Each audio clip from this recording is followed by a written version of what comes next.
Voilà, il est 12h32, nous sommes avec vous jusqu'à 14h. Nous allons recevoir aujourd'hui Cynthia Fubel. Bonjour. Bonjour. Elle est la direction des affaires culturelles et du patrimoine au conseil départemental et viendra nous parler de ces créations hybrides. On va dire deux petits mots là-dessus.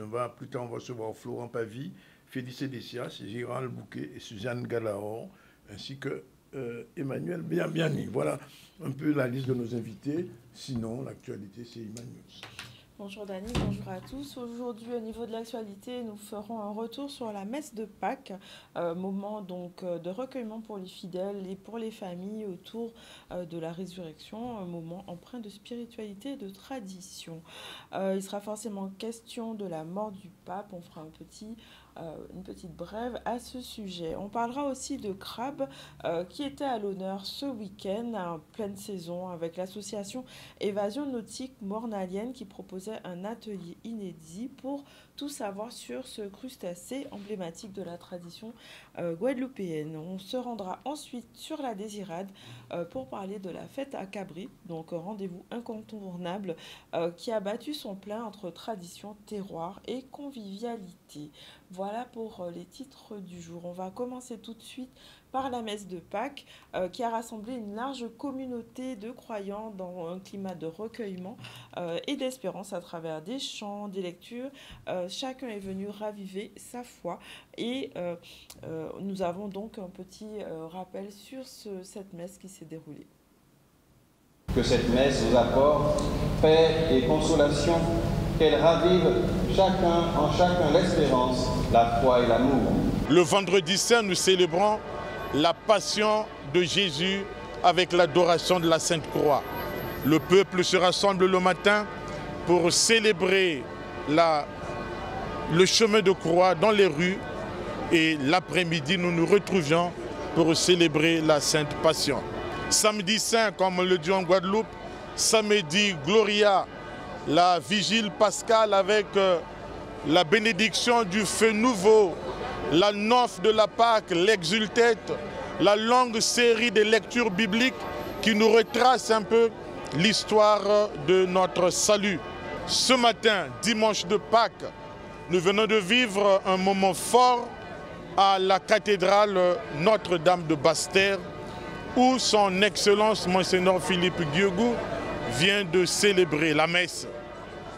Là où est l'évêque, c'est là où est l'église. Ubi Episcopus, Ebi Ecclesia. Et donc le peuple de Dieu autour de l'évêque, nous venons de célébrer les merveilles de la résurrection de notre Seigneur Jésus-Christ.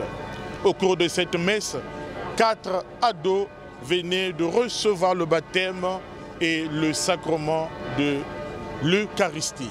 Voilà la joie de Pâques pour notre diocèse, la joie de cette semaine sainte qui nous donne vraiment des moments forts de prier dans la joie de Pâques, dans l'espérance, comme pèlerins d'espérance en cette année jubilaire.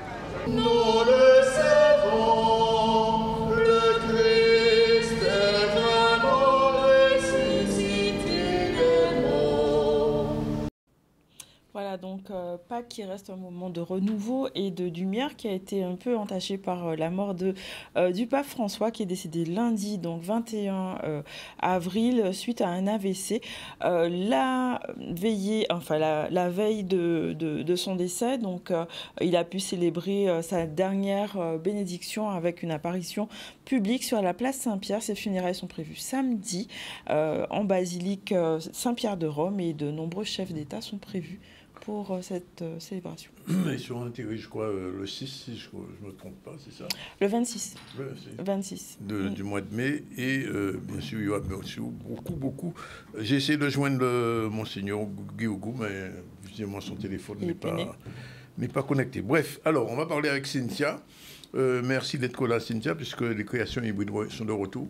Merci beaucoup. Effectivement, c'est la 4e édition cette année 2025. Donc, comment ça s'organise, ces créations hybrides? Alors les créations hybrides, c'est vraiment une opportunité qui est donnée aux artistes en fait d'être en résidence. Alors on connaît le principe de la résidence, souvent sur une écriture personnelle. Le temps d'écriture, ça peut être à la fois, là en l'occurrence, sur les arts visuels, la musique, la danse et le théâtre. Mais ce qui est proposé particulièrement, c'est un temps qui est court, c'est un peu une sorte de défi de travailler ensemble avec plusieurs artistes en même temps sur un site. Donc on a 10 artistes par site. La question des sites déjà. Exactement. Donc on a le site de l'habitation La Ramée, le fort d'Elgrès à Basse-Terre, le fort Fleur d'Épée au Gosier et Beauport à Port-Louis. Oui. Donc on a 4 sites. Vous connaissez bien d'ailleurs. Oui, effectivement. Donc les artistes peuvent candidater sur une candidature individuelle ou en collectif, s'ils fonctionnent déjà en collectif, ou pour le besoin des créations hybrides, ils souhaitent déjà se concerter. Donc ils peuvent arriver pour résumer, sur une candidature collective ou une candidature individuelle. Quoi qu'il en soit, ils vont se retrouver sur un site avec d'autres artistes. Et l'idée, en fait, c'est hybride, en fait, c'est ça. Tout à fait. Comment ils vont hybrider à la fois leur écriture graphique, musicale, théâtrale, chorégraphique, et quelque part aussi leur projection du monde. Qu'est-ce qu'ils ont envie de dire en termes de création à l'échelle de la Guadeloupe et au-delà, quelque part. Parce qu'il y a aussi une restitution qui est publique et aussi des captations et des outils de plus en plus autour de ces créations hybrides, de façon à quelque part aussi pérenniser les projets. Et il n'est pas trop tard pour s'inscrire?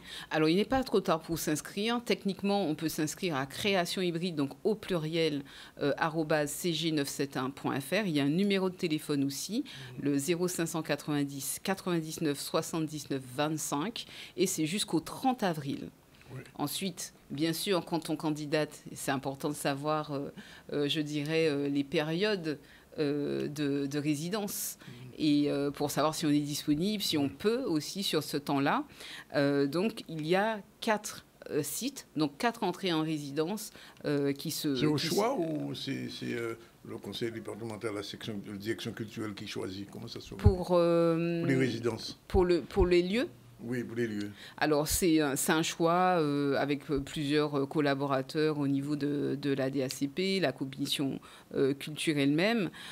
Et d'ailleurs, je prends un peu d'avance sur 2026, mais ça s'est déjà fait sur l'édition 2023. Il y avait aussi Murat. Et donc, en tout cas, à l'échelle, à l'horizon 2026, on envisage aussi d'avoir... de revenir à Marie-Galante, mais de penser aussi nos mobilités, parce qu'il ne faut pas oublier qu'il y a cette constellation rhizomique de l'archipel qui fait qu'il faut penser aussi le nord Basse-Terre, le sud Basse-Terre, l'ensemble de la Grande Terre et les îles, parce que les artistes sont partout, la pensée elle est agissante partout, et quelque part il y a une quête de récits, de création sur l'ensemble du territoire. Donc moi, je pose la question toute naïve. En tant qu'artiste, je gagne quoi à venir à ces créations hybrides? Alors, premièrement, je pense que c'est un bel espace pour la création en soi. Ce n'est pas toujours évident d'avoir un atelier. Là, on a le site à l'échelle pour travailler. Donc, un atelier soit à ciel ouvert ou dans des espaces qui sont ceux que les sites abritent, premièrement. On a 10 jours qui ne sont consacrés qu'au temps de la création. 10 jours aussi qui nous permettent quelque part d'être dans une cartographie personnelle aussi de l'écosystème culturel du lieu, parce que peut-être qu'on a entendu parler de tel photographe, de tel plasticien, mais qu'on ne l'a jamais rencontré et qui va se retrouver dans notre équipe, dans notre team de création. Donc, quelque part aussi, on renforce à la fois son temps de création personnelle, mais aussi des temps relationnels, des rencontres, d'autant plus que les créations hybrides cette année, pour la 4e édition, sont consolidées avec des regards extérieurs. Une façon de dire aussi qu'on n'oublie pas les éditions précédentes, parce que de l'édition 2022, on retient Esther Myrtil, qui aujourd'hui en tournée sur Joyeux anniversaire Martha, une pièce de José Gernidier, un seul en scène initialement écrit pour elle, qui est là un peu comme un regard extérieur, qui travaille beaucoup sur les questions de transmission, sur la question des itinérances, sur la question de l'écriture. Donc, il va être là aux côtés des artistes et spécifiquement ceux qui sont sur les questions théâtrales, des questions scénographiques. Christian Laviso en regard extérieur pour la musique, Nati Montella pour la danse. Et sur la partie art visuel, donc chaque année, ce sera sur une discipline, on aura un regard international. On a Barthélémy Togo, qui est donc un plasticien camerounais et qui vit entre Paris et le Cameroun et qui travaille justement sur la question de penser les Suds et de penser nos récits, qui ne sont pas toujours, comme on dit, des nouveaux récits, mais qui sont des récits parfois invisibilisés. Et on le connaît pour sa fresque géante sur la ligne 4 à Paris, pour ceux qui prennent le métro de Château-Rouge. Et notamment sur cette grande installation sous la pyramide du Louvre, qui est une espèce d'hommage aux migrants disparus. Voilà, c'est un artiste qui parcourt le monde aujourd'hui. On verra un documentaire également qui est consacré à son œuvre qui s'appelle « À demain le monde ». À demain le monde, comment en fait envisager les mondes de demain, envisager la question de la création. Et on travaille beaucoup aussi, quelque part, avec les artistes sur ces regards extérieurs, sur ces parcours. La question de la création, certes, mais la question de la diffusion, la question de la production, leur donner un espace scénique qui est hors du commun, avec tous les moyens aussi de la visibilité de l'œuvre collective. Et derrière tout ça, des outils qui vont tracer la création avec des vidéos, des supports. Et on travaille aussi à créer un catalogue qui va quelque part pas simplement mettre en mémoire les projets des éditions 1, 2, 3 et bientôt 4, mais vraiment être vraiment une cartographie des propositions que nous pouvons avoir sur le territoire, qui peuvent servir ici pour des diffuseurs, des producteurs, mais aussi pour la scène nationale et internationale, vraiment voir les projets qui sont issus de ce dispositif et comment ils peuvent aussi quelque part postuler à l'échelle, je dirais, internationale pour leurs projets. Alors, juste une petite précision. Un artiste qui a participé à une édition précédente, deuxième, troisième, est-ce qu'il a le droit de revenir ? Absolument. En fait, la priorité est vraiment... Alors, c'est vrai qu'on a déjà eu plusieurs fois cette question. Par exemple, quelqu'un n'a jamais postulé, arrive, est-ce qu'il est prioritaire sur quelqu'un qui a déjà été sur une édition précédente? La priorité va à l'originalité du projet, de la proposition. Une proposition qui doit garder aussi en tête qu'elle ne va pas s'exécuter seule. C'est j'ai un projet, mais que je peux mettre en miroir avec d'autres regards. Et donc, la priorité va à l'originalité du projet, à sa pertinence. Dans tous les domaines, que ce soit théâtre, danse, musique, etc. Tout à fait. Et à son ancrage aussi sur ce territoire. Donc, on ne crée pas, je dirais dans l'absolu, un artiste ne crée pas pour un lieu, mais il crée en résonance avec un lieu, en résonance avec ses mémoires, en résonance avec ses récits, en résonance avec notre patrimoine culturel immatériel, avec notre façon de regarder le monde. Et tous ces éléments-là font la force aussi d'un dossier et donc qui sera soumis au jury pour la sélection de cette 4e édition. Question de Imani. Oui, alors, donc, création hybride, c'est vrai que j'ai déjà vu des performances d'artistes sur les précédentes éditions. Moi, la question que je me pose, c'est plus par rapport à la diffusion. Donc là, on a eu dans la partie créative et co-création, et ça, c'est un volet qui est important. Mais la diffusion, en fait, c'est un vrai problème en Guadeloupe, enfin aux Antilles, parce qu'il n'y a pas assez de lieux il n'y a pas assez d'espace. Et est-ce que les gens achètent vraiment des spectacles? Est-ce que c'est vous accompagner après? Parce qu'on a créé son œuvre, ok, elle est super, on l'a vue donc pendant les restitutions, mais après, il se passe quoi? Oui, c'est une question sur laquelle on se penche. C'est une réalité, je pense, aussi que les artistes eux-mêmes ont questionné, puisque, comme je le disais, on pourrait se demander, mais quid de l'édition 2022, 2023, 2024 ? Où sont ces artistes-là? Et donc, cette année, l'idée, c'est vraiment de travailler à mieux archiver l'ensemble du travail qui a été fourni, puisqu'il y a eu des films, il y a eu des interviews, il y a eu de la presse. Et aujourd'hui, on s'active justement à créer, je dirais, un espace ressources avec l'ensemble de ces éléments. Et je reviens sur... Alors, un espace en ligne, oui, un espace en ligne, mais avec l'ensemble des outils et ressources que j'ai cités tout au long depuis la question. Et surtout, je reviens sur l'idée de ce catalogue qui à la fois cartographie les projets, qui permet de les identifier à l'échelle de la Guadeloupe. C'est sûr que ce ne sont pas tant les lieux qui manquent, mais comment ces lieux-là sont restaurés, comment ces lieux-là sont réinvestis et comment des lieux sont à inventer aussi. Donc il y a vraiment à notre endroit une prise d'attache qui va être faite et qui a commencé à être faite avec les artistes des précédentes éditions.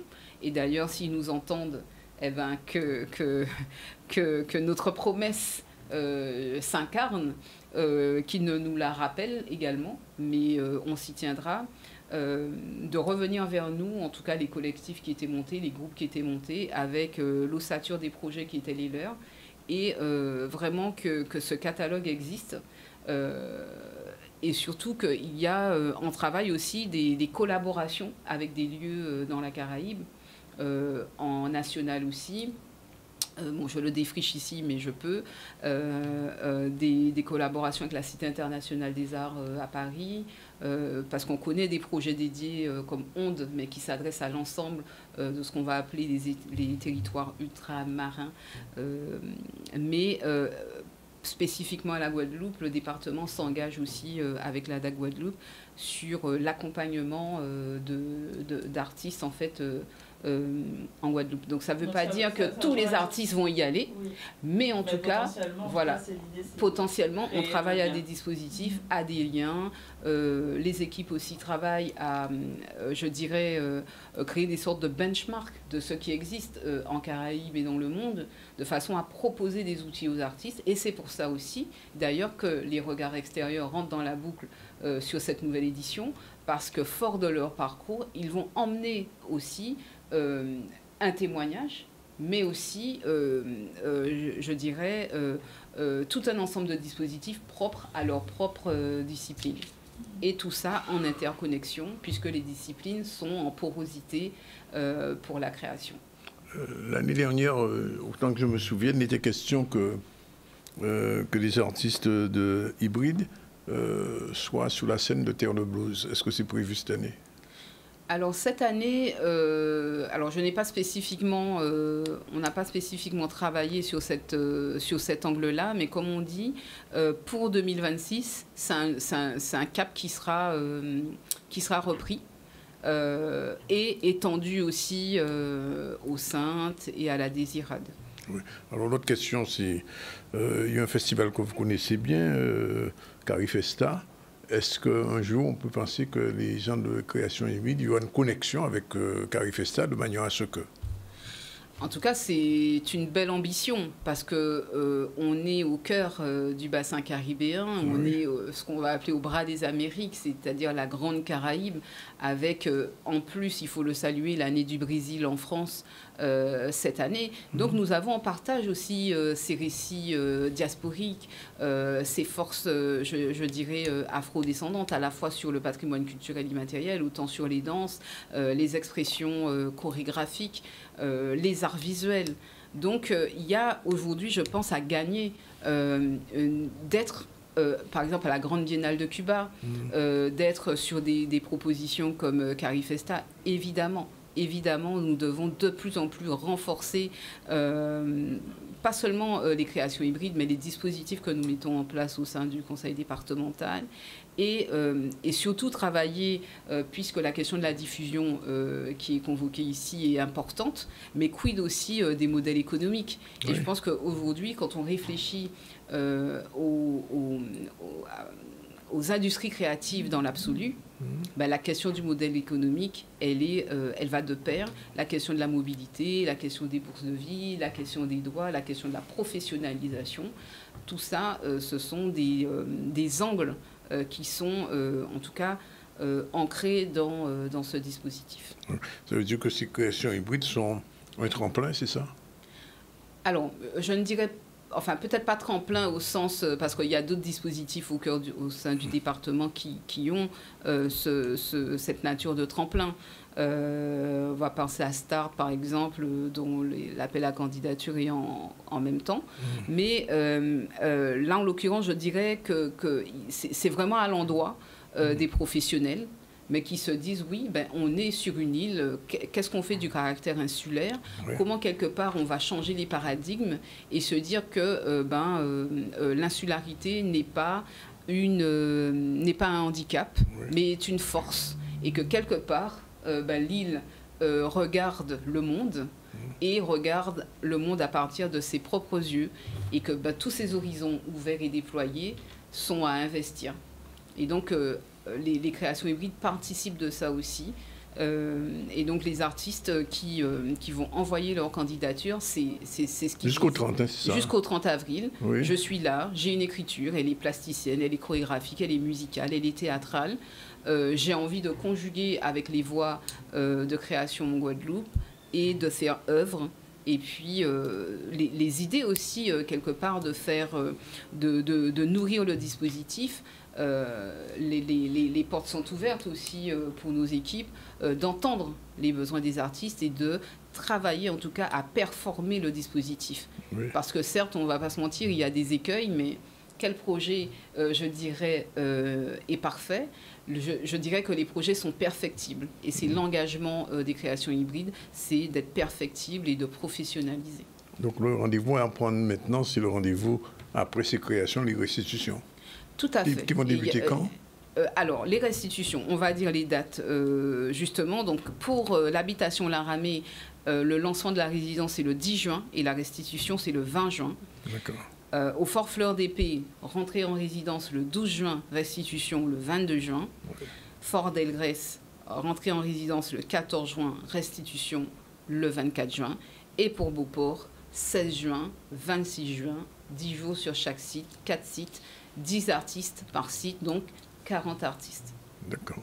Bon, ben, tout est dit. Pour l'instant, on attend les restitutions. L'année dernière, on avait reçu, ou l'autre année, je ne me souviens plus, quelques artistes après les restitutions. Bon, on espère que cette année, on verra ici aussi bien les comédiens que les chorégraphes et autres. Oui, tout à fait, parce que l'idée aussi... On est bien content de voir un peu leur créativité et leur création. Absolument, et l'idée aussi, c'est de partir de plus en plus sur la visibilité des artistes, de faire des focus et vraiment de les nommer au cœur des projets. Ça permet aussi de créer des itinéraires et de voir un petit peu leur mobilité et qu'est-ce qu'ils font après les créations hybrides et quel est leur parcours. Merci Cynthia. Merci beaucoup de m'avoir invité. 2h55 pour la première pause. On se retrouve tout à l'heure avec deux écrivains, deux autrices. Flore Pavie qui a écrit un ouvrage sur, c'est sa thèse, sur le groupe Voukoum. Et Félicie Dessia qui a été l'initiatrice du premier festival cinéma FEMI et qui a aussi sorti un ouvrage sur son expérience en tant que directrice d'un festival. À tout de suite.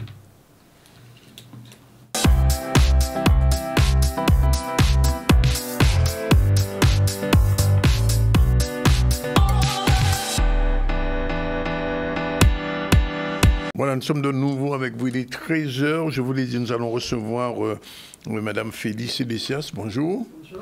Elle est directrice du ciné-théâtre. Enfin, elle a été directrice, oui, directrice du ciné-théâtre du Lamentin, mais elle a été aussi surtout la fondatrice dans les années 90, 91, c'est ça? 92 du FEMI, le premier festival de cinéma de la Guadeloupe qui dure toujours, qui vient de fermer ses portes. Et de plus, elle a sorti un ouvrage, on va parler de cinéma avec elle. On va recevoir aussi Flore Pavie qui a écrit un ouvrage sur les esprits rebelles du carnaval en guadeloupéen à partir de Voukoum. Mais avant, on va faire un petit retour sur l'actualité avec Iman Noticias. Voilà. Alors, on va parler de crabe. C'était la fête du crabe, on va dire, ce week-end avec Pâques. Le crabe était à l'honneur et l'association Évasion Nautique Mornalienne proposait un atelier inédit pour tout savoir sur ce crustacé, l'importance culinaire et écologique du crabe. On voit un reportage de Michel de Pop. En général, les gens qui chassent les crabes, on les appelle des crabiers-leurs. Donc, ce sont des gens qui sont habilités, si on veut, entre guillemets, hein, à capturer les crabes, parce qu'ils connaissent la taille des crabes à capturer et le moment où ils doivent capturer les crabes sans porter de risque à cette variété de crustacés qu'on a sur notre territoire. Parce que quand on va sur le marché, on constate qu'il y a des gens qui vendent de tout petits crabes, et alors que la préconisation est que si un crabe ne fait pas 7 cm de longueur de carapace, c'est qu'il n'a pas encore atteint l'âge pour la vente. Et l'âge pour la vente, c'est quand le crabe s'est reproduit au moins une fois. On sait que le crabe, il a fourni 350 œufs par crabe dans une période. Et s'il y a 10 crabes ou 20 crabes qui produisent cette quantité, on a une chance d'avoir une reproduction suffisante pour assurer la pérennité. Le crabe, bon, il fait une procédure qui est très importante, qu'on appelle la mue. Et beaucoup de gens disent que crabe la boussière. Mais pendant la mue, le crabe il s'enferme dans son trou et il sécrète des enzymes qui ramollissent sa carapace. Et quand le crabe a fini sa mue, il conserve encore ces enzymes pendant au moins 1 mois. Ce qui fait que le crabe, s'il est consommé pendant cette période, il risque de donner aux gens ces enzymes qui, après, à l'intérieur du corps, risquent de provoquer des cancers ou des détériorations de la partie interne du corps de l'individu. Octobre à février, pas de consommation. Et 1 mois après février, donc il fait mars, fin mars, on peut commencer à les consommer. Si on veut préserver son corps et aussi préserver le crabe. Bien, on va parler un petit peu de cinéma. Le crabe, tu as mangé du crabe? Bien sûr. Oui. D'emblée. À Mornalo? Non, chez moi. Ah, chez toi? Exactement. Moi, j'ai fait Calalou. Oui, toi aussi? Calalou. Calalou aussi, bon. Ok, alors, bon, on va recommencer à zéro. Donc, je disais que Félicité Dessias, c'est quelqu'un qui a été très attaché au cinéma, puisqu'elle a monté un festival dans les années 90. Qu'est-ce qui a poussé, Félie, qu'est-ce qui vous a poussé à monter ce festival à cette époque-là? Parce qu'aujourd'hui, il y a au moins 4 ou 5 festivals, mais à l'époque, il n'y avait aucun. Oui, c'est que je connaissais quand j'étais à Paris. J'allais au festival de Créteil, alors au festival de cinéma. Et Jeanne Fayard, qui était amie avec moi, était dans l'organisation du festival de cinéma de Créteil. Et quand je lui ai dit, tiens, je voudrais faire un festival en Guadeloupe, elle m'a dit, pourquoi pas un festival de cinéma avec la Vidange. Donc, dans ce moment-là, nous avons pris contact avec le festival de Créteil. Oui. Mais ça a duré depuis 1990. Hein. Oui. Les transactions ont duré 2 ans. Et en 1992, on a fait le festival. Donc, on a eu au début des 3 premières années, on a eu deux membres de l'équipe de Créteil qui venaient avec nous. Oui. Et après, on a pris notre vol. Alors, dans l'ouvrage que vous avez écrit, j'ai vu quand même que ce festival, chaque année, il y avait une thématique, il y avait des invités un peu particuliers. Oui. Ça allait jusqu'aux Chinois, pratiquement. Oui. Ouais, c'était quand même assez enfin, toute l'année, on vivait en festival parce que le festival, donc quand on le commençait en janvier, on le faisait en janvier. En février, il fallait faire le retour aux institutions. Donc, il fallait montrer ce qu'on avait fait, qui était venu et tout ça. Et puis, dès le mois de mai, on passait sur la nouvelle édition. Sur le prochain. Oui, le prochain. Il y a eu combien? On est déjà quoi, au 20e? Ben, ils seront au 29e. 21e? 29. Oui. 29 déjà? L'année prochaine, c'est le 30e. 30e festival. Ouais. Alors, de tous ces festivals, puisque le livre c'est Une vie et son cinéma, qu'est-ce qui vous a le plus marqué? C'est les invités, parce que je me souviens une fois, il y avait... Oui, alors les invités, disons qu'un festival, vraiment, je l'ai expliqué d'ailleurs, on a le public, on a l'équipe, oui. et on a les invités. Mais oui. Et chaque année, il faut gérer tout ça. Ce sont des surprises. Il faut gérer tout ça. Oui. Je dis, personne ne sort indemne, il y a toujours quelque chose. Oui. Il y a de la joie, oui. mais il y a aussi des problèmes. Il y a des ratés aussi. Il y a aussi, voilà. Oui. Ouais. Et le festival, au début, a été bien soutenu par les collectivités ou bien il a fallu se battre pour ça? Alors, le début, ça a été la DRAC. Oui. C'est la DRAC.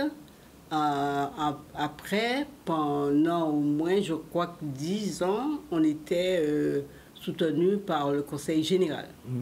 Et après, Mme Michaud-Chevry, elle a eu le temps, je crois, de nous soutenir 2 ans. Oui. Et après, ça a continué avec le Conseil général, le Conseil régional. Oui. Et les privés nous ont beaucoup soutenus. Oui. Ils ne nous donnaient pas de l'argent, mais ils donnaient tout. Et donc, tout le reste. Oui. Mais alors, quand le festival se mettait en route, sous le choix des films, parce qu'en fait, je voyais qu'il y avait toutes sortes de films, ça voulait dire qu'il fallait aller dans les autres festivals? Oui, alors, moi, j'allais dans les autres festivals. J'allais à faire celui qui est plus important, c'est le Festival de Cannes. Oui. Et à Cannes... D'ailleurs, une fois, il y a eu un FEMIAC de la Cannes, autant que je me rappelle. Oui. C'est un festival de Cannes, mais de Cannes... de Cannes. de Cannes. Et donc là, on était en contact avec tout le monde, tous les... si on avait choisi un pays, on rencontrait des gens et c'est comme ça que ça se faisait. Oui, sur le choix des films. Alors, il y a autre chose, on en parle un petit peu dans le livre, mais c'est l'autre aspect du festival, c'est l'aspect, financier, production, etc. Oui, que vous avez créé à côté du festival. Oui, ça, on a créé ça à partir de 2010, j'oublie le nom, et pas ciné-théâtre. Oui. Il y avait des ateliers, tout ça, et des ateliers avec des rencontres avec des producteurs, y compris des producteurs de la Caraïbe d'ailleurs. Oui, des producteurs de la Caraïbe, parce qu'on a fait avec les producteurs de la Caraïbe, c'est Trinidad, il y avait... j'ai oublié le nom. Il me semble que j'ai vu, non c'est pas Barbade, mais il y avait Barbade. Non, c'est pas Barbade, oui. C'est le pays là, j'oublie. Santo Domingo, c'est ça? Oui, Santo Domingo. Domingo. La République dominicaine, oui, voilà. République dominicaine. Ouais. Voilà. Et donc, cet ouvrage, c'est pour célébrer un petit peu le festival ou bien c'est le travail fait autour du festival? Parce qu'en fait, ce festival a permis à d'autres personnes de créer des festivals. Oui, beaucoup. Je ne dis pas qu'il y a une guerre des festivals ici. Non, il n'y a pas de guerre des festivals. Mais j'ai mis en avant aussi beaucoup les réalisateurs, oui. Parce qu'il y a beaucoup de gens qui sont devenus réalisateurs avec nous. Et puis, tout ce qui se passe maintenant, ça part du festival. Oui. Parce qu'on était le seul au début. Oui. Et puis, jusqu'en 2004. Et après, quand on a commencé aussi, on avait commencé des cours avec les élèves depuis la 3e édition. D'accord. On leur parlait du festival. Ils venaient aussi voir les films, oui. Mais on expliquait tout. Alors, vous avez aussi une personne qui vous a beaucoup aidé dans ce festival, une femme qui était syndicaliste. à Madame Major. Oui, oui, Madame Major. Madame Major, oui. Oui, Madame Qui n'était pas Major. spécialement, je dis, fan de cinéma. Non, non, elle n'était pas, elle le disait d'ailleurs. Oui, oui. Mais avec toujours le privé. Le privé, c'est elle qui allait les voir et a amené soit de l'argent, soit quelque chose qui permettait de faire le festival. Oui. Ouais. Et alors, avant dernière question, on va revenir vers vous, puisque Madame Pavie est arrivée. Il y aura des signatures de l'ouvrage qui sont prévues? Oui, oui, il y a des signatures, une signature aux abîmes. Aux abîmes? Oui. Cette semaine? Non, le 17 mai. 17 mai? Oui. D'accord. On va y revenir. Alors, Une vie et son cinéma. Alors, je me tourne vers Madame Flore Pavie. Bonjour. Bonjour, bonjour. Merci d'être là. Vous avez sorti cet ouvrage, Voukoum, esprit rebelle du carnaval guadeloupéen. Qu'est-ce qui vous a mis sur la piste? Puisque, bon, je sais que vous êtes enseignante par ailleurs, mais avant de venir en Guadeloupe, vous connaissiez déjà le Voukoum? Alors, c'est une bonne question parce que j'étais tombée par hasard, Oui. si on veut considérer qu'il y a du hasard, sur Voukoum qui avait fait une prestation à la Villette à Paris, quand j'habitais à Paris. Oui. Et j'avais été vraiment fascinée par l'énergie qui se dégageait du groupe et la puissance qui ressortait, mais sans savoir vraiment à quoi ça correspondait. J'avais pas de connaissances du tout sur ce carnaval guadeloupéen, Oui. encore moins sur les groupes à peau. Et du coup, c'est en arrivant ici que j'ai découvert vraiment. Alors, vous savez qu'il y a, bon, je vous apprends rien, qu'il y a beaucoup de groupes à peau en Guadeloupe. Alors, pourquoi Voukoum plutôt qu'à Quillo, plutôt que Masse à Clé, plutôt que, etc. Alors, bon, au départ, c'est parce que, en fait, j'ai pas, je suis pas entrée dans Voukoum pour faire une étude anthropologique. J'ai fait ce choix de changer de sujet de thèse parce que j'étais dans Voukoum. Ah, vous êtes en... Je suis D'accord. en Oui, train de oui, Voukoum d'abord. vous le dites d'ailleurs dans le bouquin. Ouais, il n'y avait pas entre guillemets, de stratégie pour pouvoir faire mon travail. C'était vraiment parce que je suis arrivée en Guadeloupe. J'ai un petit peu découvert, enfin, je savais déjà un peu en théorie, mais j'ai découvert dans la pratique le côté un petit peu vie un petit peu communautaire des personnes originaires de l'Hexagone. J'ai eu envie de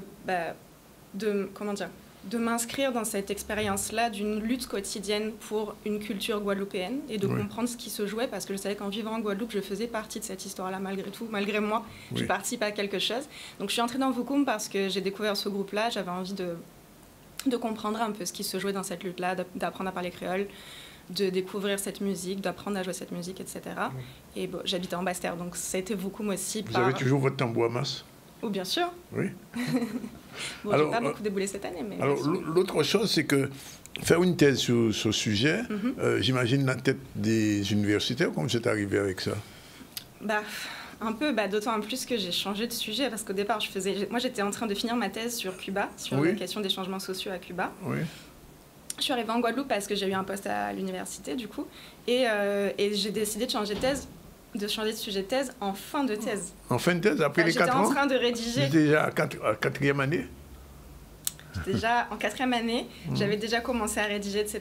Du coup, j'en ai fait un article après sur les sujets que j'ai étudiés à Cuba. Mais j'ai changé de sujet de thèse parce que vraiment, j'étais portée par un enthousiasme très fort, parce que je me suis dit qu'il y avait quelque chose d'important aussi, un mouvement dans lequel j'avais envie de m'inscrire et j'allais faire ma part aussi. Et donc, c'est un petit peu... C'est pas très bien passé au départ, mais heureusement, j'ai des directeurs de thèse qui étaient assez... qui sont assez ouverts d'esprit. Alors, je vous apprends rien, puisque vous avez vraiment creusé le sujet, puisque quand on lit le bouquin, on voit vraiment que vous êtes allé jusqu'au fond. Voukoum ne se décrit pas comme étant un groupe de carnaval seulement. Exactement. Ils vont au-delà, bien au-delà de ça. C'est ça, oui. Tout à fait. C'est ce qui vous a inspiré, qui c'est vous a attiré. exactement ça qui était vraiment le point de départ. Le côté rituel. Absolument. Oui. En fait, comme j'avais étudié déjà un petit peu, j'avais étudié l'anthropologie, j'avais commencé à faire des recherches à Cuba, etc. J'avais des notions un petit peu de ce qui peut se faire dans les autres îles de la Caraïbe en termes de rituels, notamment d'origine africaine, qui ont bien sûr évolué avec le temps, etc. Mais en tout cas, il y a beaucoup de travaux, de recherches sur cette culture-là.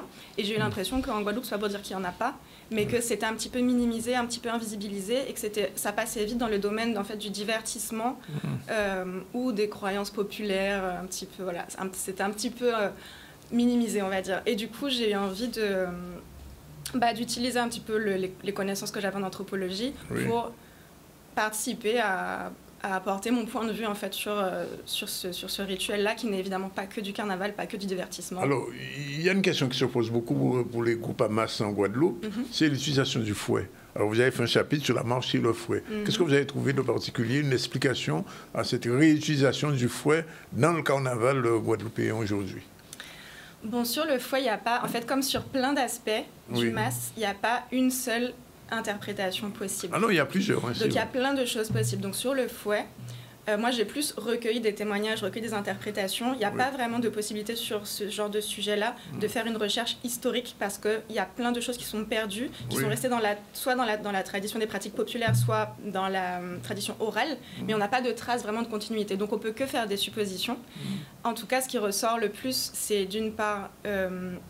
Enfin, il y a trois aspects qui ressortent beaucoup, surtout. Il y a un aspect le plus évident qui est un rappel de certaines pratiques de l'époque, voilà, de la colonisation, où en fait, on va reprendre à son compte des pratiques pour en faire un outil, enfin on va faire un outil de ce qui nous a opprimés. Et en fait, on reprend la puissance à notre compte et on va en faire autre chose. Donc ça, c'est l'aspect le plus logique, enfin qui saute aux yeux. Mais il y a aussi des aspects qui concernent la notion de, par exemple, de symbole de fertilisation. Il y a aussi des aspects qui concernent des références à des pratiques vaudou en Haïti. Donc tout ça, c'est un petit peu des hypothèses. Il n'y a pas vraiment de certitude. Bon, alors sur l'aspect rituel de Voukoum, parce que comme je le disais, ce n'est pas qu'un groupe de carnaval, c'est un groupe culturel, mais chaque sortie de Voukoum a une orientation rituelle, il y a tout un rituel, il y a même la façon de s'habiller, j'ai presque envie de dire presque des prières pratiquement. Qu'est-ce que vous avez découvert là-dessus? En termes de rituel, effectivement, il y a quelque chose qui est totalement... en fait, ce qui est intéressant, c'est que dans Voukoum, on reprend des pratiques qui ont déjà existé. Tout à fait. C'est pas évidemment de l'invention pure et simple, mais il y a une pratique de création et de recréation à partir de ça. Et c'est ça qui est intéressant parce qu'en fait, la mémoire, elle se construit, elle se reconstruit tout le temps. Et c'est par la création, par l'art, par des formes poétiques au sens de Césaire qu'on peut en fait recréer la mémoire et la rendre vivante. Et c'est ça que je trouve très intéressant, c'est qu'il y a une spiritualité qui est ravivée, qui est rendue vivante par la pratique. Et c'est pas juste de la folklorisation, c'est pas dire on a fait ça, regardez comment on a pu le faire, etc. C'est qu'on rend vivant cette mémoire-là de la spiritualité. Il y a une plongée dans la mémoire aussi. Absolument, c'est ça. La mémoire.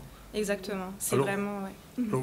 En tant qu'étrangère à toutes ces pratiques, à tout cela, comment vous avez vécu ça du point de vue personnel? J'ai envie de poser la question. Ouais, c'est intéressant. Je suis encore en train de réfléchir un petit peu à tout ça, parce que ça... Déjà, pourquoi je me suis intéressée autant à ce sujet-là? Pourquoi je suis en Guadeloupe? Quelle est ma place? Quelle est ma légitimité à vivre ici? Je me pose la question aussi parce que, comme je disais au début, il y a une certaine structure politique, économique qu'on peut remettre en question aujourd'hui. Et en vivant ici en tant que personne originaire de l'Hexagone, je participe à ça. Donc il y a toutes ces questions-là que je continue à me poser aujourd'hui. En tout cas, ce qui est sûr, c'est que ça m'a beaucoup interrogée, pas seulement sur ma place dans cette histoire-là, mais aussi dans des côtés plus universels. C'est-à-dire que, par exemple, dans l'expérimentation de cette communauté au moment du massiage, ou même d'une sorte de transe dans le mas, ça, c'est des choses qu'on peut, je pense, expérimenter de façon plus ou moins universelle, si tant est qu'on s'intéresse réellement à ce qui se joue derrière et qu'on ne s'arrête pas à la superficie du divertissement. Et puis, je pense que sans vous couper, ça vous a rappelé un petit peu ce qui se passe à Cuba, l'aspect rituel aussi. Tout à fait, ouais. Ah oui, mais de toute manière, aujourd'hui, on peut avoir l'impression que la Guadeloupe et la Martinique sont un petit peu à part dans la Caraïbe insulaire, parce que ce sont restés récits français et tout, mais en réalité, il y a des liens évidents avec les autres îles de la Caraïbe culturellement, et je pense que c'est quelque chose qu'il faudrait continuer à réactiver, parce que ça a existé, cette unité caribéenne-là, elle a déjà existé par le passé. Jusqu'au Brésil, d'ailleurs. Totalement. Ouais. Donc c'est quelque chose, je pense, qui serait intéressant à réactiver, à continuer à réactiver par la pratique, mais c'est évidemment pas moi qui ai ce rôle à jouer, mais en tout cas, je suis très heureuse d'observer que ça se réalise par des mouvements tels que Voukoum ou d'autres groupes à Beau. L'autre aspect quand même, bon, vous ne l'avez pas vraiment traité, mais enfin on en parle quand même un petit peu dans le bouquin, c'est que le groupe Voukoum, ils sont un groupe qui est engagé, j'ai envie de dire politiquement. Ouais. C'est Oui. vrai que j'en parle pas beaucoup. Oui. Oui. Non, ça vous a pas choqué, surpris entre l'aspect rituel, l'aspect culturel et puis cet aspect politique de plus en plus évident? Au contraire, pour moi, c'est totalement complémentaire et ça va ensemble. Pour le coup, c'est vraiment... Moi, je pense que les groupes APO comme Vukum rendent réelle et vivante cette notion du sacré chez Césaire, par exemple. C'est le sacré au sens révolutionnaire du mot. C'est-à-dire qu'il y a quelque chose dans le sacré qui met en action, qui pousse à agir, qui pousse à retrouver sa dignité. Et c'est pas le sacré juste la religion figée avec les institutions, c'est... Voilà. Et du coup, je pense que les deux sont totalement imbriqués, en fait, le côté spirituel, le côté militant. Alors moi, c'est vrai qu'en arrivant dans Vukum, j'avais pas... J'aime bien découvrir les choses en les vivant. Je me renseigne pas toujours beaucoup à l'avance. Et du coup, j'ai découvert un petit peu cet aspect militant en participant et j'ai complètement adhéré. Oui. Dans tous les sens du terme. Sans recul, sans recul. Sans recul? Oui. Ah, si. Totalement? Oui. Sans recul, c'est-à-dire... sans crainte. Sans crainte, ouais. Ça, c'est sûr. Oui. Non, je dis ça parce que non, c'est vrai. Je connais des gens qui me disent « Ah ouais, Vukum, ils sont un peu trop indépendantistes, etc., trop nationalistes, etc. » Je ne suis pas contre cette logique-là. Après, c'est vrai qu'on peut se dire, après coup, quand j'en ai parlé avec des personnes, j'étais déjà musicienne dans Vukum, mais des gens m'ont dit « Mais ça va pas... pourquoi vous êtes là? Qu'est-ce que vous faites là ?» C'est ça? Quasiment, ils sont racistes, ils vont pas t'accepter, etc. C'est totalement faux. Oui. C'est déjà cette notion de racisme anti-blanc, elle n'a aucun sens, donc déjà on l'élimine. Oui. Et il n'y a absolument aucune haine, aucun... Enfin voilà, après, chacun vit les choses comme il a envie. Il y a des gens qui ont le droit de pas m'aimer ou pas aimer chaud là, mais peu importe. En tout cas, non, c'est... Au contraire, ça c'est vraiment un préjugé que des gens ont parce qu'ils ne s'intéressent pas. J'imagine que vous avez dû voir les documentaires de Vukum au Bénin pour écrire votre bouquin. Et donc la liaison avec l'Afrique, on dit Vukum c'est un groupe guadeloupéen, mais je dis même afro-caribéen. Oui, tout à fait. Ouais. Oui, bien sûr. C'est-à-dire que... Alors, je sais qu'il y a eu des critiques même dans le domaine des recherches anthropologiques, etc., sur le côté trop afrocentré. Oui. En disant, voilà, ils veulent absolument rejeter l'héritage européen et accentuer l'héritage africain. Mais c'est logique, c'est un héritage qui a été nié pendant longtemps. C'est un choix idéologique, c'est un choix idéologique aussi. C'est un choix idéologique, mais qui a du sens dans la mesure où il sert à faire contrepoids avec quelque chose. Parce qu'à l'école, on a encore un programme qui est complètement centré sur la France hexagonale, etc. Je sais, je suis prof, donc je vois bien. Oui. Et c'est pas que l'école, c'est en général. Donc c'est tout à fait logique de vouloir faire contrepoids et dire, il y a aussi ça. On n'a pas voulu le voir, on en a eu honte pendant longtemps. Et maintenant, on en est fiers. C'est important. Parce que récemment encore, Vukum a fait quelque chose sur les Amérindiens. Bien, oui, tout à fait. C'est pour ça, c'est pas que... ils ont l'intelligence de voir qu'il y a aussi plein d'apports culturels à la Guadeloupe et que c'est tout ça qui fait la Guadeloupe aujourd'hui, c'est pas qu'une seule origine. Oui. Alors, une avant-dernière question. Quand vous avez fait ce travail, cette thèse sur Vukum, et vous voyez un peu les autres groupes APO, quelle est votre vision sur le reste? Vision anthropologique ou culturelle ou seulement une curiosité intellectuelle? Sur les groupes en général... Parce que vous savez que le premier groupe APO, c'est Akio. Bien sûr. Oui. Vukum s'est inspiré d'Akio. Ils sont inspirés d'Akio, mais ils ont pris une autre voie. Tout à fait. Ouais. Mais il y a quand même des liens. Mais après, c'est un des... Ils ont des liens, ils font des choses ensemble, souvent. Bien sûr. Après, il y a toujours parfois des petites rivalités entre groupes autres, mais ça, c'est le propre de tout groupe humain, c'est normal. Oui. Mais en tout cas, non, ils fonctionnent ensemble. Vukum, c'est un des groupes qui ne s'est pas créé par sous-division d'Akio ou d'un autre groupe, mais par inspiration, on va dire, avec d'autres apports, avec la culture bastérienne aussi qui a été mise en avant, etc. Mais oui, les liens sont... Alors du coup, moi, les autres groupes, je m'y intéresse, j'ai déjà déboulé que d'autres groupes, mais j'étais surtout je suis très attachée à Vukum. Ouais. Physiquement, vous tenez un peu un déboulé? Est-ce que je tiens? Oui, parce que les déboulés de Vukum, il y a du rythme, hein? Ouais, mais là, j'en ai pas fait beaucoup cette année et ça me manque parce que je sens quand même en termes de... Enfin, ça donne une énergie, ça fait... Non, c'est... Alors, je crois savoir que vous avez présenté l'ouvrage en France bientôt. C'est votre éditeur qui m'a envoyé un mot pour me le dire. Oui. Fin mai, du coup, pour le 27 mai, je serai là-bas. Quel langage vous allez tenir à des Français par rapport à ça? Parce que pour eux, c'est déjà le Goka, c'est quelque chose de particulier. Vukum, dans le Goka, a un style musical particulier aussi. Comment vous allez présenter ça en France? De la même façon, enfin, je vais garder... Façon anthropologique et universitaire? Je garde le même discours à peu près. Je ne vais pas m'adapter plus que ça. Par exemple, pour ma soutenance de thèse, il y avait des universitaires de Paris qui n'ont jamais mis les pieds en Guadeloupe. Qui ont découvert ça. Et il y avait Jean-Pierre Sainton. Bien sûr. Voilà. Donc, je pense que quand on essaye de chercher quelque chose de façon sincère, on peut parler à tout le monde. Donc, je ne vais pas modifier mon discours. En tout cas, je conseille donc aux Guadeloupéens qui ne connaissent pas Voukoum, qui ne connaissent pas Voukoum en Guadeloupe, qui veulent en savoir davantage, de lire cet ouvrage et de lire l'ouvrage aussi au niveau cinéma.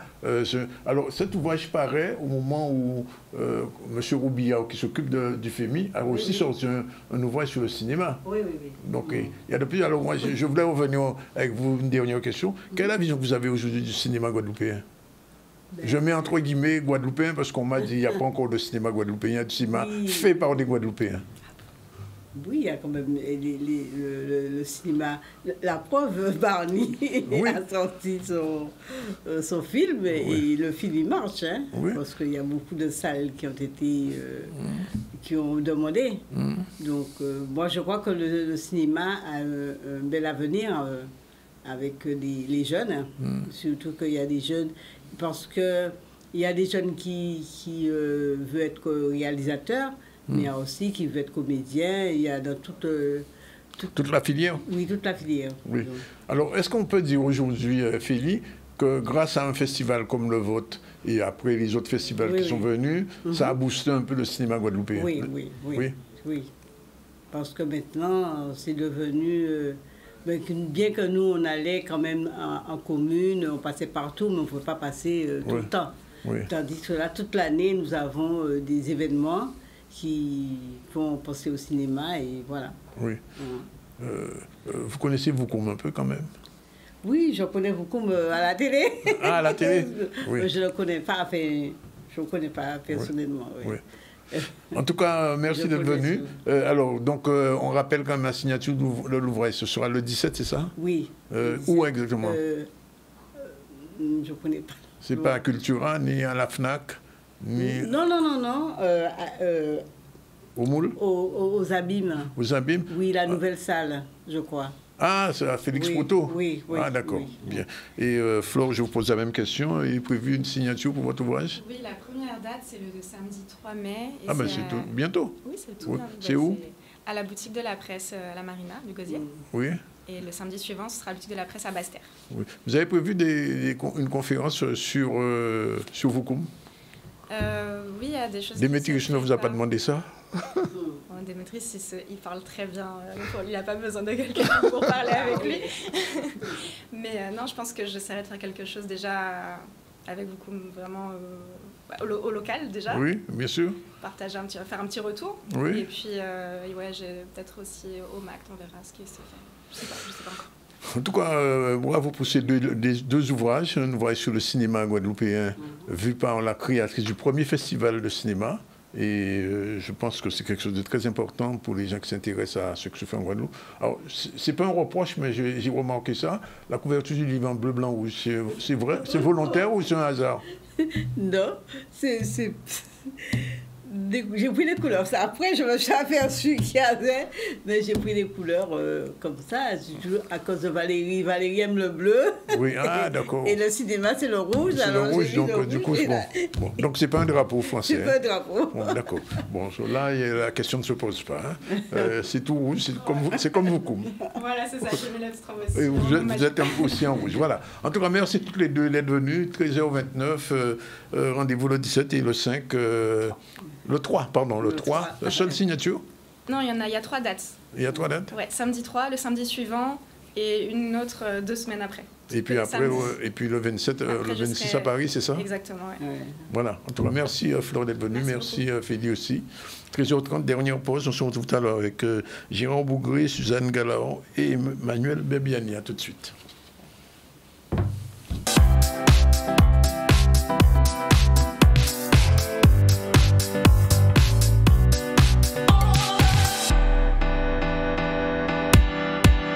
Justement, 13h35. Dans un instant, on va recevoir M. Bougré. Bonjour. Bonjour, M. Jean-Denis. Inventeur, promoteur, concepteur du projet CRTE. Madame Galaro est aussi avec nous. Bonjour. Bonjour. Assistante coordinatrice de projet structurant. Et puis Emmanuel Biabiani, maître de conférence en informatique. Bonjour, M. Jean-Denis. Content de vous recevoir en ce moment, au moment où on parle beaucoup de l'intelligence artificielle. Mais avant, on revient un petit moment sur l'actualité avec IMAD News.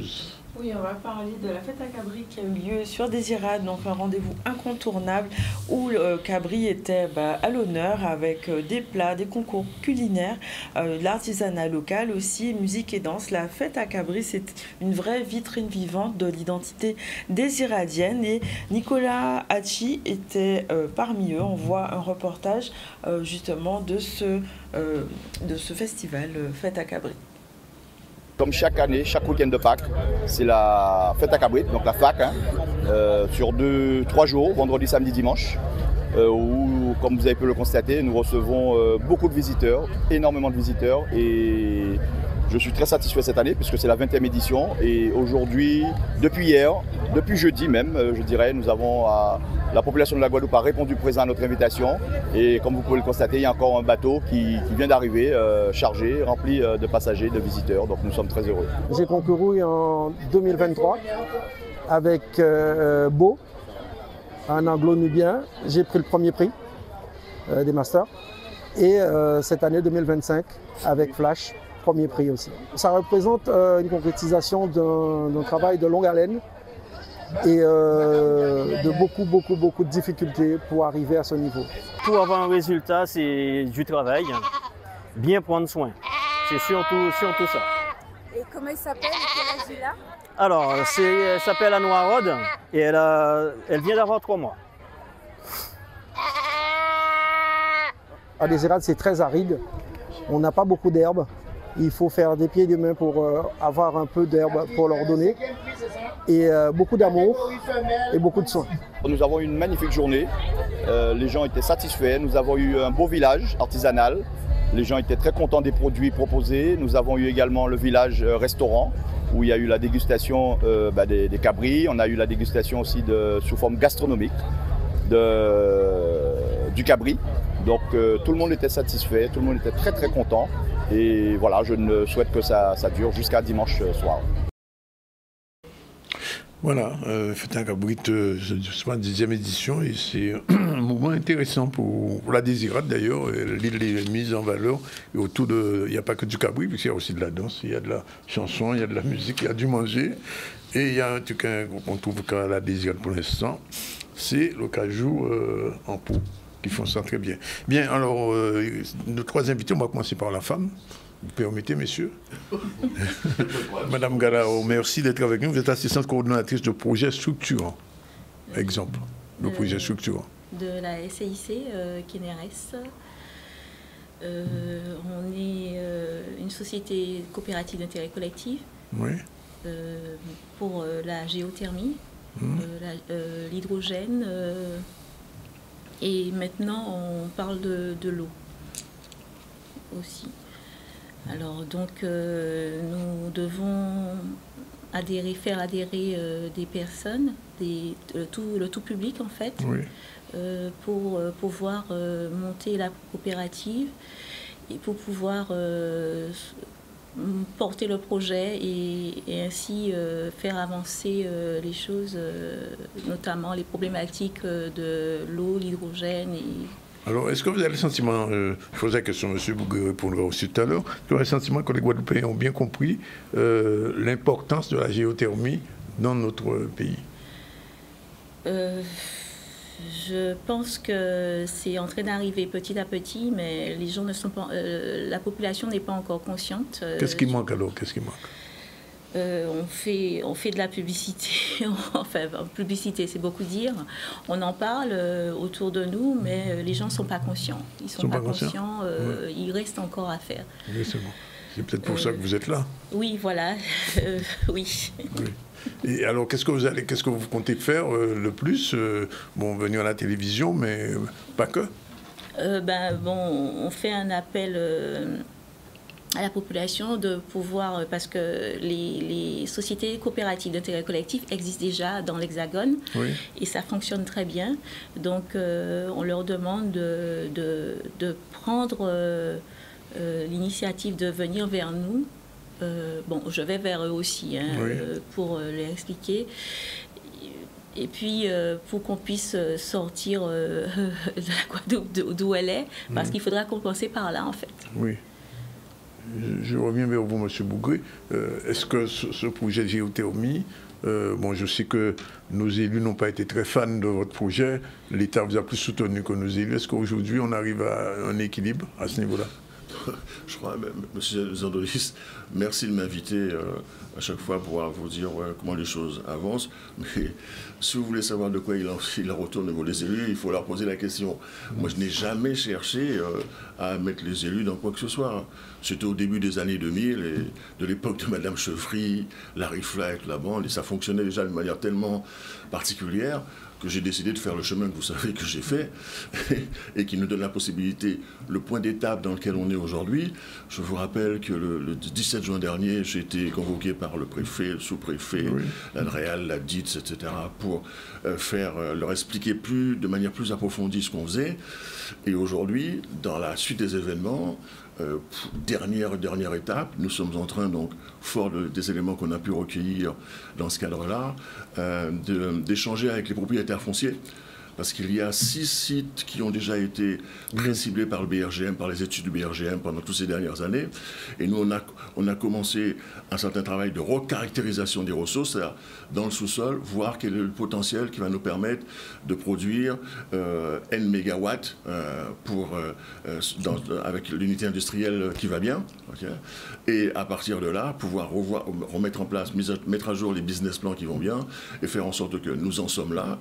Comme je vous l'avais dit, là, on a répertorié tous les propriétaires fonciers privés, parce que là, les premiers endroits où on a prévu, les premiers sites, ce sont des sites privés, avec des propriétaires privés, donc qui nous avaient déjà appelés, mais je leur avais dit d'attendre qu'on rencontre l'État, notamment l'ADREAL, avec M. Philippe Poitiot pour la suite des événements, et ce qui a été fait. Et donc, on est en train maintenant de les rencontrer un par un, ensuite de les voir tous, pour leur demander d'avoir une autorisation temporaire de travail qui va nous permettre de venir avec des matériels sophistiqués qui vont nous permettre aux endroits prévus de mettre en place ces matériels en question et de pouvoir cartographier le sous-sol et déterminer la puissance de l'unité industrielle qui va être montée. Est-ce que c'est 5, 10, 50 ou 100 mégawatts qui vont pouvoir se faire? Alors, Mme Gadao disait tout à l'heure, je lui ai posé la question, que les Guadeloupéens n'avaient pas encore réellement compris l'intérêt, j'ai envie de dire, stratégique de la géothermie. Qu'est-ce que vous avez envie de leur dire, puisqu'ils vous écoutent en ce moment? Alors, Monsieur Zandonis, lorsque pendant des années, une population n'a pas pu être informée ni formée comme la loi l'exige, je le répète, Monsieur Zandonis, depuis la déclaration de Rio en 92, la convention d'Aarhus en 98, la charte 7 de l'environnement de la Constitution française, vous ne pouvez rien faire sur un territoire de stratégique et autres sans qu'il y ait des études d'impact, sans qu'il y ait des enquêtes publiques et sans que la population ait donné son point de vue. Je peux vous prendre un exemple bien précis aujourd'hui. Et cet élément, il est hyper important. La partie technique et financière, ce n'est pas le plus dur. C'est le fait de mettre en place les moyens qui vont permettre de faire en sorte que de 7 à 77 ans, les Guadeloupéens, dans leur langage à eux, aient accès aux informations qui vont leur permettre de faire les choix. Parce que les choix ne peuvent pas se faire sans eux, par rapport à la loi. Tout ce qui s'est fait en Guadeloupe ces dernières années, en termes de grands travaux, de grandes constructions et autres, vous ne pouvez pas le faire si vous n'avez pas formé au préalable, informé la population et prendre le temps de vous le faire. C'est écrit dans le truc. Et du coup, nous, on a pris l'initiative des Guadeloupéens, citoyens engagés, la transition énergétique, écologique, etc., de faire le tour des communes. Oui. À toutes les communes, chaque commune, on fait des séminaires. Vous avez fait des séminaires, j'ai vu ça. Comment? Vous avez fait des séminaires aussi. Des séminaires. Et des séminaires, c'est une chose, oui. Mais maintenant on est passé à une autre phase. Pourquoi? Parce que là, sur la problématique de l'eau, beaucoup de gens m'ont appelé parce qu'ils savent que j'avais travaillé dans ce domaine-là à une époque et qu'on a un projet pour ça, notamment conçu par le docteur que j'appelle docteur Calixte Osiris, qui est ingénieur là-dedans, il connaît ça par cœur. Je ne vais pas rentrer dans le détail. Et tenez-vous bien, pour cette partie formation de la population qui est déterminante, Que fait le préfet? C'est qu'il ne tient pas compte du fait que nous sommes le département-région le plus pauvre de France. Nous avons un taux de pauvreté qui défie l'entendement, comme dirait Nussiri Kalala ou Motonde et autres. Et ils viennent de lancer, malgré qu'on leur a déjà dit que lancer des consultations publiques dématérialisées dans un pays où il y a ces chiffres-là, ça va être compliqué. Ils ont lancé une consultation publique sur l'eau qui part du 25 novembre 2024, qui va au 25 mai 2025 sur l'eau, hein, et qui dit « Donnez-nous votre avis sur l'eau en Guadeloupe et à Saint-Martin ». Si notre population n'est pas formée, n'est pas informée, ne sait pas au plus près de ces réalités-là, n'a pas d'ordinateur, n'a pas de moyens de communication pour pouvoir y répondre, qu'est-ce que vous savez qui va se passer? Eh bien, au bout du compte, on va se retrouver très certainement, ils vont dire restitution. Ben, les Guadeloupéens ne sont pas intéressés, ils sont intéressés par carnaval, par toutes sortes de fêtes, toutes machins, etc. Ils ne sont pas intéressés. Donc, en plus, il y a eu plein de problèmes dans la problématique de l'eau, etc. Je ne vais pas revenir dessus, tout le monde le sait. Eh bien, on va faire venir qui vous savez pour pouvoir gérer l'eau et gérer tout le truc. Et nous, ce qu'on fait, c'est qu'on passe dans toutes les communes de Guadeloupe, en faisant les publicités sur Dora, Canal, des certain nombre de choses, avec Sabine notamment, pour dire à la population, à un endroit X dans une commune, à telle heure, vous avez quelqu'un qui est là, vous pouvez venir, qui va vous expliquer en mots simples, très simples, les enjeux qu'il y a à ce niveau-là, pour obtenir leur, comment dirais-je, leur retour, leur avis, sur deux aspects. Un aspect que la qualité, le fonctionnement, le truc de l'eau, et un autre aspect sur les solutions qui permettrait de sortir de cette situation dans laquelle on est, ce qui nous permettra de faire, excusez-moi, M. Zandonis, d'anticiper.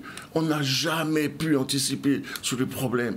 On n'anticipe pas, on subit. Pour leur dire, attention, il y a des types de structures qu'on peut monter. Monsieur le Président, comment il s'appelle là, il a dit que d'ici peu, le SMGAG risque d'être liquidé. N'attendons pas que ce truc-là arrive ou que je ne sais plus trop qui prenne une décision et puis qu'on dise, voilà, maintenant c'est ça et c'est pas autre chose. Nous, on travaille à faire en sorte que on ait des possibilités de dire à la population, voilà ce qui est possible et vous pouvez en faire partie pour la suite des événements. On revient vers vous tout à l'heure, je me tourne vers M. Biabiani, il est maître de conférence en informatique. Alors, je vous ai fait venir parce que, vous le savez, je ne vous apprends rien, depuis 2021, on a beaucoup dit que les Guadeloupéens sont entrés dans le numérique, etc. Vous avez des étudiants à l'université. Est-ce que vous avez le sentiment que, justement, c'est à peu près la question que je posais à Mme Galao, que la question du digital, du numérique est devenue une question importante dans le pays? Oui, c'est une question importante aujourd'hui, hein, de pouvoir donner accès à la population à des outils qui leur permettent de communiquer, mais aussi de s'informer. Donc la démarche qu'ils ont entreprise en accompagnant la population, en tout cas dans le remplissage des formulaires, c'est une très bonne action. Je pense que c'est vers ces actions-là qu'il faut se tourner, hein. Les technologies existent. On peut mettre à disposition des ressources pour pouvoir donner la chance à tout le monde de pouvoir accéder à ces différents outils. Alors, sauf qu'aujourd'hui, il y a de plus en plus de difficultés pour certains. Si on parle de l'électronisme, parce que tout le monde n'a pas accès justement facilement à ce qu'on dit du online, parce que quelquefois, on doit demander de remplir à la main des choses. Est-ce que, si vous voulez, le online se développe de plus en plus dans notre pays? Alors, j'ai tendance à dire oui, l'online se développe via des outils. Alors, pas forcément via des ordinateurs, mais je sais que la population a une facilité à aller vers les téléphones portables, que les plus âgés se font accompagner de leurs enfants, de leurs petits-enfants pour appréhender les technologies et apprennent à utiliser des outils tels que WhatsApp ou des messageries instantanées. Donc, je pense qu'il y a un intéressement de la population pour ces outils. Maintenant, ce qu'il faudrait, c'est en plus accompagner cet intéressement-là et l'orienter, j'ai envie de dire, vers des actions concrètes. Par exemple, ce serait intéressant que ce formulaire soit sous forme de formulaire WhatsApp, par exemple, qui pourrait être communiqué sur les différents réseaux et ça permettrait de donner une plus grande communication, un plus grand spectre de communication à l'élément, je pense.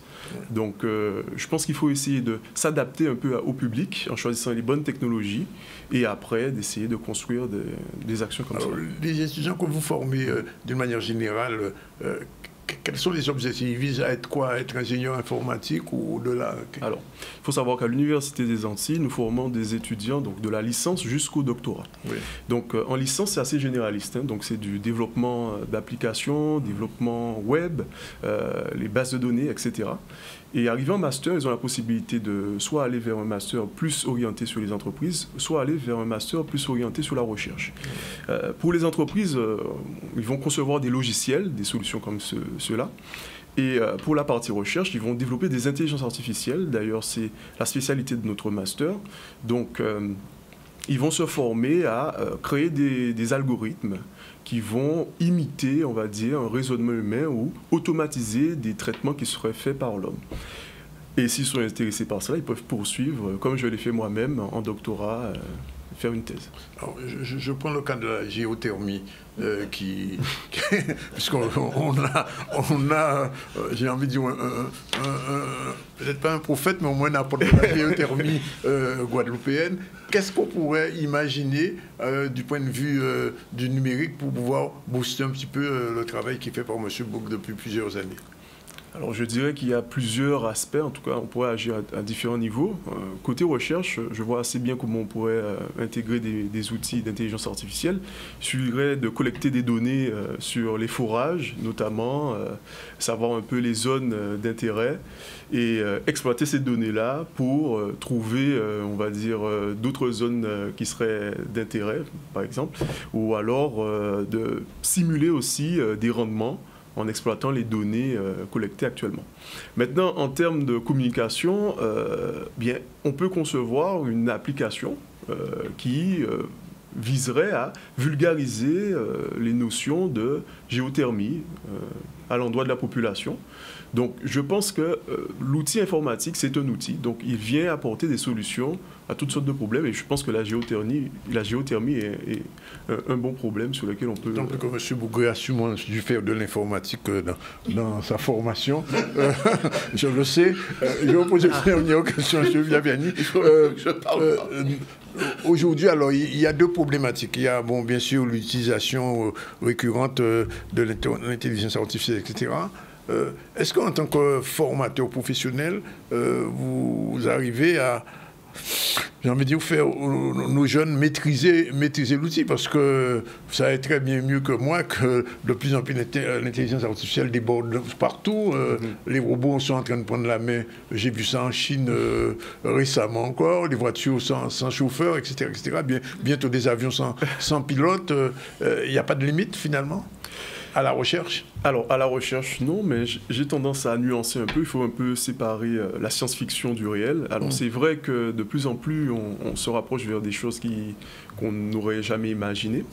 Mais je dirais que sur des thématiques qui nous est propres, par exemple, je prends le cas des sargasses, on forme des étudiants à développer des intelligences artificielles qui vont utiliser les courants, utiliser les vents de surface pour prédire des arrivées sur des codes d'arrivée. Donc, vous voyez qu'on peut utiliser l'outil sur des problèmes propres à notre territoire et en même temps former nos étudiants.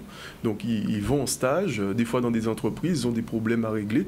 J'ai un stagiaire actuellement à Route de Guadeloupe, Trafiquera, qui, au lieu de carotter la chaussée pour installer pour mettre des outils magnétiques pour compter les véhicules, il voudrait exploiter tout simplement les caméras. Oui. Donc vous voyez, on répond à un problème. Même avec un drone d'ailleurs. Ou même avec un drone. Oui. Mais il y a des caméras existantes. Donc vous voyez qu'ils ont déjà acheté des caméras. Nous, on va les exploiter pour pouvoir faire du comptage. Donc quelque part, vous voyez, ça c'est un cas concret sur lequel un étudiant a travaillé pendant 6 mois et va pouvoir apporter une plus-value à une société en Guadeloupe. Et je pense que c'est aussi pour cela que, en tout cas, je suis là. C'est pour un peu faire la promotion de cela auprès des entreprises qui auraient un problème concret sur lequel ils n'ont pas encore pu trouver de solutions classiques. On pourrait très bien imaginer se rapprocher, en tout cas de l'Université des Antilles, des étudiants, et leur proposer des problèmes comme ceux-là, sur lesquels vont pouvoir s'entraîner à utiliser les intelligences artificielles. Voilà. Alors, M. Bougré, je vous ai un petit peu embêté, même volontairement, votre réaction? M. Sandonis, vous oubliez les choses concernant mon parcours. Je vous signale, je vous rappelle très rapidement que lorsque j'ai quitté le CEA en tant que président d'une filiale informatique du commissariat à l'énergie atomique et que je suis venu ici, l'UAG faisait partie du réseau dans lequel je m'appuyais pour faire avancer les choses. 2 personnes précisément qui étaient enseignants-chercheurs, Woody Khalif, qui est aujourd'hui directeur du laboratoire large après Narcisse Zaïbo, et Jean-François Dorville, qui est devenu docteur en mécanique des fluides. Je suis passé moi-même en 2010 devant une commission scientifique de l'UAG avec M. Justin Daniel à une certaine époque, et le président, M. Safage, m'a rédigé un courrier que j'ai toujours sur mes travaux de l'époque par rapport à cela, en me disant que quel que soit l'endroit où il irait, il parlait de nos travaux et de tout ce qui va bien. Pour revenir, donc ça c'est mon parcours, il est toujours d'actualité, puisque malheureusement on n'a pas encore réussi à faire correspondre nos agendas avec Woody Khalif, qui est directeur du laboratoire large, et on doit justement faire un point avec l'UAG pour savoir où est-ce qu'ils en sont de ce Alors c'est plus l'UAG, c'est l'UA maintenant. L'UA, oui, c'est l'UA, oui. Excusez-moi, avec lui, pour voir dans quelle mesure ce qui est prévu, ce qu'ils avaient déjà prévu dans leur plan par rapport à la géothermie et l'hydrogène. Oui. N'oubliez pas, M. Sandronis, l'hydrogène. Oui. Okay. Je vous le dis, je vous le répète, parce que les gens continuent de fonctionner dans leur mode de vision des choses sans penser à cela. Et l'une des questions que je serais intéressant de travailler par ailleurs, à côté de la première unité industrielle qu'on a prévu de mettre en place, on va mettre en place un data center. Ouais. Parce que M. Sandronis, comme je vous l'ai dit, nous on aime bien anticiper. J'ai anticipé sur ce que vous savez aujourd'hui, au début des années 2000, heureusement, parce que sinon, vous savez comment les choses se passeraient.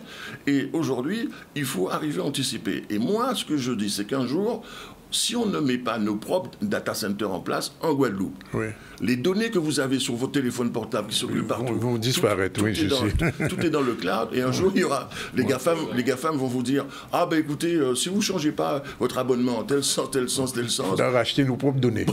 Voilà, bon, vous savez comment ça marche. Et donc, il est prévu qu'on mette à côté de la centrale, j'en parle pas beaucoup, un data center qui sera équipé, écoutez bien ce que je veux vous dire, qui sera équipé de serveurs quantiques, dont l'operating system sera développé par des Guadeloupéens. Parce qu'aujourd'hui, vous avez des couches quantiques qui s'exécutent pour faire aller plus vite les calculs, etc. Mais un opérateur système qui fonctionne en quantique, le chargement des registres et le hardware du matériel, il faut qu'il soit adapté pour pouvoir s'exécuter toute la chaîne de la programmation en quantique. Et je peux vous dire une chose, j'étais spécialiste en assembleur, le langage machine, qui va bien. Et il faut que, par exemple, lorsqu'on a un mnémonique, charge-moi le registre A, aujourd'hui ça se fait en assembleur LDA, registre A, etc., avec une valeur ou quelque chose. Nous, ce qu'il faudrait, c'est qu'on soit en avance encore là-dessus pour pouvoir créer cet operating system que j'ai dénommé QX. Donc, un système guadeloupéen travaillant en quantique, l'operating system, pas des couches à gauche, des couches à droite, etc., qui s'appellerait QX. Dans le data center qui va bien, raccordé, parce que vous savez que demain, de plus en plus, du fait de l'utilisation de l'intelligence artificielle, ça va consommer de l'électricité comme c'est pas possible. Et tous les GAFA, qu'est-ce qu'ils font? Même Trump, ils sont en train de chercher à voir comment la géothermie au Total Pi pouvoir accepter. Réduire un petit peu la consommation d'électricité. Pas réduire la consommation, pas la réduire, l'utiliser, mais qu'il soit vert et qu'il soit le moins cher possible. Or, comme je vous l'ai toujours dit, une unité industrielle fonctionnant ou produisant à partir de la géothermie de l'électricité est l'une des moins chères au monde. Et en plus, le meilleur en termes, parce que les énergies renouvelables sont, ne se valent pas tous, et les scientifiques ont fait des recherches pour dire que la géothermie, quand vous avez une année 8740 heures, quand vous arrivez à produire à 98% de votre temps l'énergie. Le solaire photovoltaïque, les parcs photovoltaïques, les parcs éoliens, c'est entre 25 et 35%. Voilà, c'est pour ça que je dis à la région et à Mme Vanouka souvent, faites une étude de recaractérisation des ressources renouvelables de la Guadeloupe sur la base et à l'aune des retours d'expérience qu'on a, pour ne pas aller dans les schémas que DF propose. Par ailleurs, ils ont déjà fait des statistiques, Émeraude et Azur, pour dire que d'ici 3 ans, on va avoir consommé tant, d'ici 5 ans, etc., etc. Et dire, on a une consommation prévue de temps, voyons jusqu'où on peut aller avec nos propres énergies renouvelables non intermittentes de par ailleurs, nécessaire pour assumer avoir notre taux de couverture de nos besoins. Et le reste, on voit avec les autres.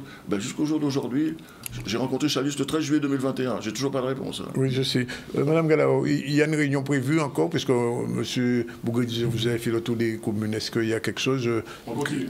Vous continuez? Oui, la prochaine étape, c'est quoi? Trois-Rivières. Nous sommes sur Trois-Rivières mercredi. Mercredi? Oui. À quelle heure?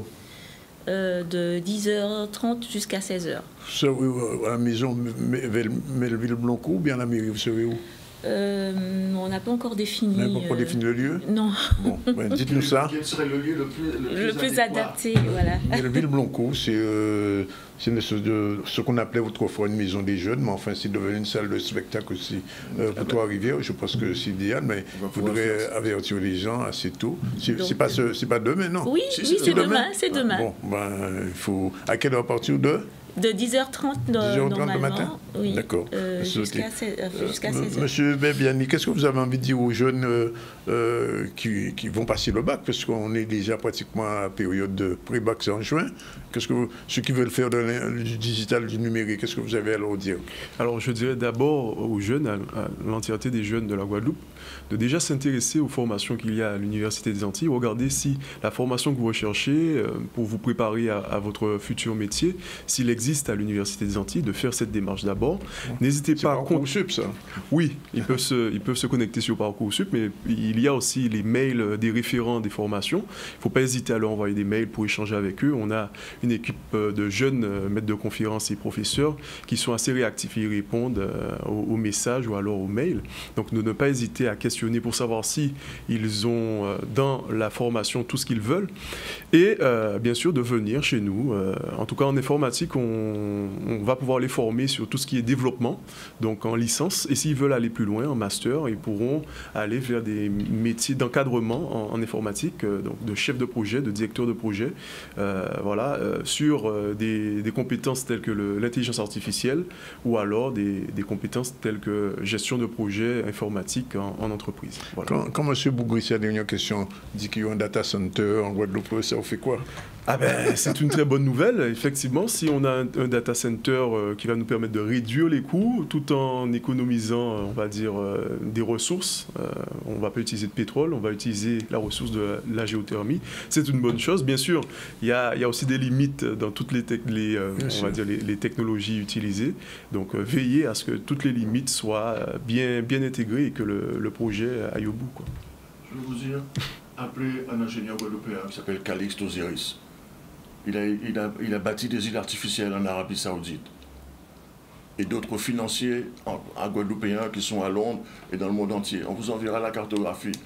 Parce qu'on a un site change.org sur les réseaux sociaux, où il y a pratiquement 6000 personnes.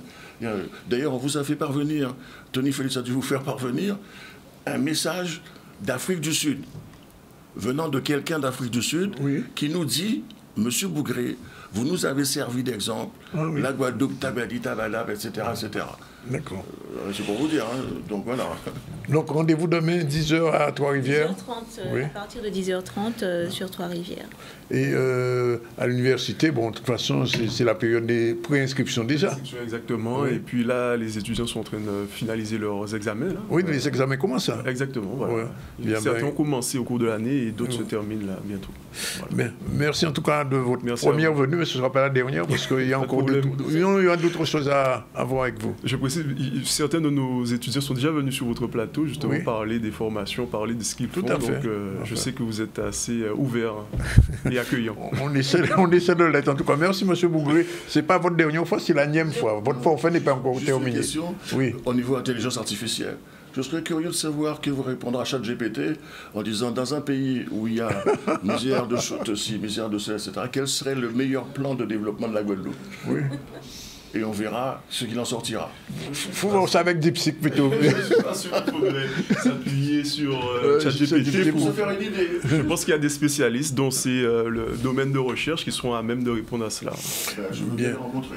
Bien, on vous remercie d'être venu. Je vous disais que ce n'est pas votre dernière visite, parce qu'on vous reçoit régulièrement. Madame Galao, on aura l'occasion de vous recevoir. Et M. Bebiani aussi. Voilà, il est pratiquement 14h04. On devrait terminer un petit peu avant. Je rappelle qu'on a reçu un début du jet, Mme Cynthia Fibel, pour les créations hybrides qui sont lancées depuis quelques jours jusqu'au 30 pour les artistes qui sont intéressés. C'est au conseil départemental qui lance ça.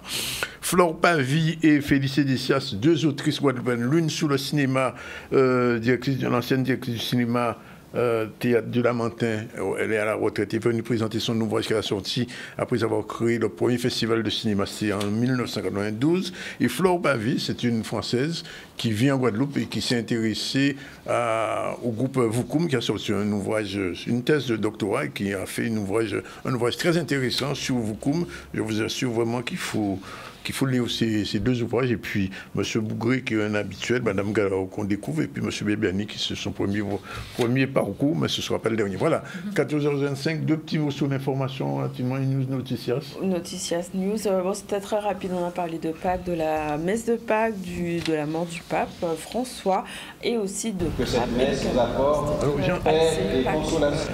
Alors, j'ai entendu un élu guadeloupéen dire qu'il voudrait qu'un pape soit africain. Alors, moi, je me suis renseigné. Le pape africain en question, c'est le plus conservateur. Donc, laissez-le là pour l'instant. Voilà, 14h05, on a terminé. Merci de nous avoir accordé un petit peu le temps supplémentaire. Et puis, on se retrouve demain pour une nouvelle édition du ZCL News. Demain.